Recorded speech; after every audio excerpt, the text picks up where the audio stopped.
This is going to be extremely interesting. I think you guys are gonna really like this, Wesley. Like, let's set the stage on this for Georgia and how we want to talk about Georgia and what they are.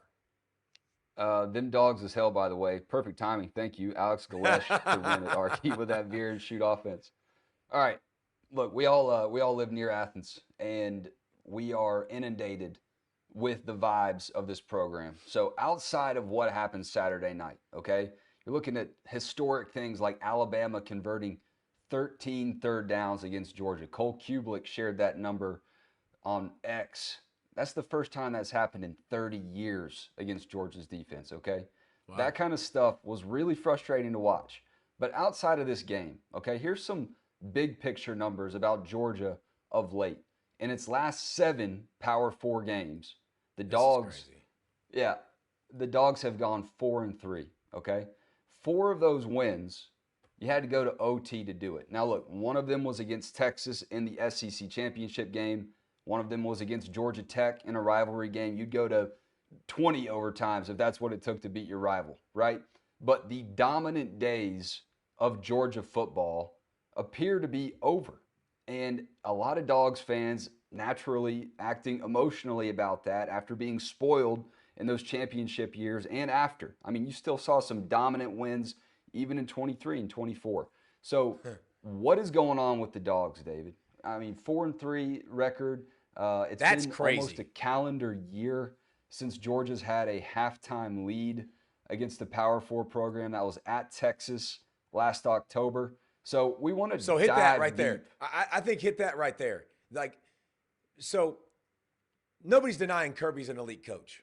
Nobody's denying that. Nobody's denying that Georgia can scheme up, can make adjustments, because they continue to. But here's the thing. What about these slow starts, man? Wes just told you, October 19th was the last time that they had a first half lead against a Power 4 team. They've played Tennessee, they've played Florida, they've played Ole Miss, they've played Georgia Tech, they've played Texas, they played Tennessee again, and they played Alabama. Like, they haven't had a first half lead. Like, it's starting to become an issue. Like, but here's a couple of things to consider when you're talking about. First of all, the level of dominance that Georgia had was ridiculous. And it was the last era before the NIL came. It's why Nick is gone. It's why Nick left the sport. Like, he knew what was coming. He saw what was coming. It was harder than ever, like, to retain guys, to keep them on your roster. And here's a consequence of winning. Like, here's what happens. Mel Tucker walks out the door. Dan Lanning, how's he doing? Is Dan Lanning doing okay in Oregon? Eugene, Oregon? How's that working out? Really okay. Really okay with his demeanor. I love Dan to death. That is him all the time, and I'm here for it. Fran Brown, he's doing okay with the Orange, right? They're doing pretty good. How's Shane Beamer doing at South Carolina?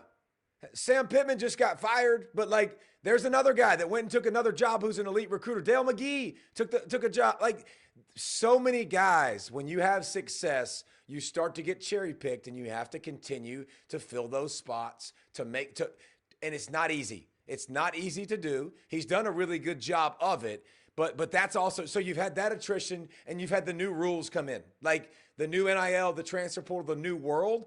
And Brent, there's a lot of guys, bro. Like, there's a lot of guys that would still be on this roster in the old day and age that would provide depth, that would be juniors, that would be seniors, that would be looking for that payday in the NFL to add to the list of all these guys that Georgia's had drafted that are now at other schools.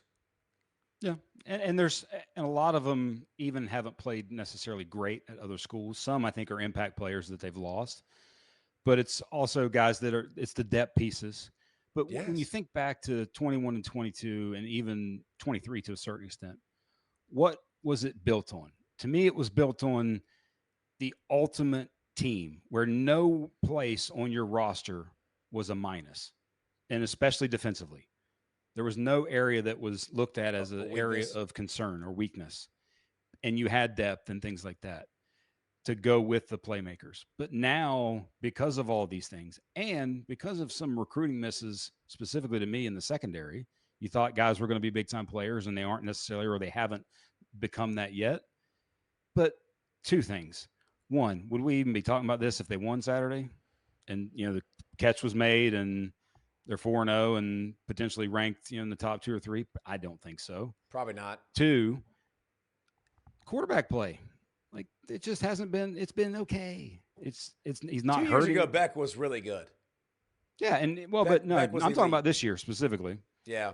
Like, and there was issues with all sorts of other things with Beck, but and all the things around him. But this year, I think people would be very excited about their team and maybe cautious about the defense, cautious about things like the pass rush, but very excited about their team if they were a little more explosive, if the ball was being pushed down, like the look of it.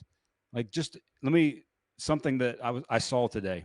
This drives me nuts, by the way. I love Smash. Like, Kirby also laid the foundation of who he is with Smash Mouth football. Like, Yeah.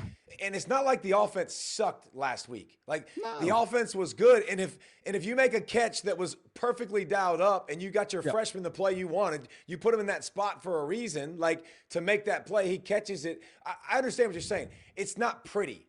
It's not sexy, right? Like, Well, not even that. It's just things that aren't plays to me. The big thing watching it is there are so many plays, especially down the field plays, that just aren't being made and that are there.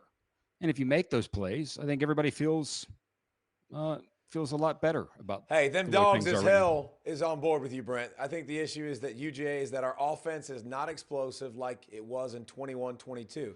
D-line talent hasn't been elite either. Okay, so we touched on both of those. Who else isn't here from those teams?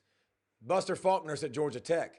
Todd Monken's with the Ravens. Like, add that to the list of guys, too, that are gone. Like, it's incredible, the list of people that are starting to grow with Kirby's tree outside of it. But I think the defensive talent, Brent, I think you were spot on.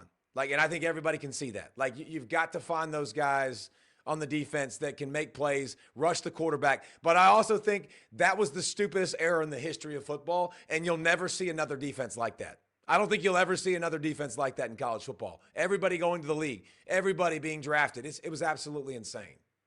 I was watching Cowboys-Packers last night, and Javon Bullard and Quay Walker combining for tackles on the same play. Devontae Wyatt, hate that he got hurt. But look, man, it's not just the Philly Dogs. Like, they're all over the place. But I want to go through these names really quick and some of their stats.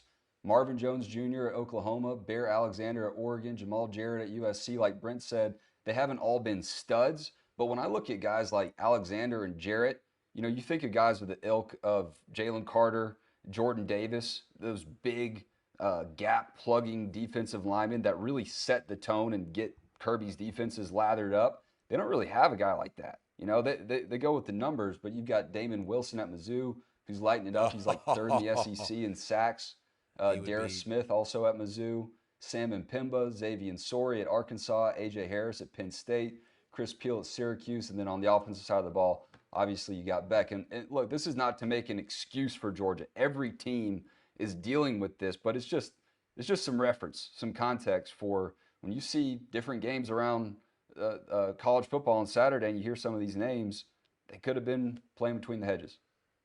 Yep, and it's a lot, and it adds to a lot. And we won't look back. We'll get moving forward, and we'll start looking at some of the numbers. Don't lie with Brent, but like if you're watching Georgia and you're a Georgia fan and you're frustrated, I get it, I understand it.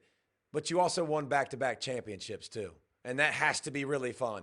You have to enjoy that. You can't just say, "Man, this sucks," because you also won the SEC championship last year and you weren't excited, which I get. Like, success puts you in a different category. I get that, but I'll say this: with this roster, it's a new look Georgia team. And Brent asked the question: Is Georgia a lock to make the college football playoff? Like, Brent, no, they're not a lock.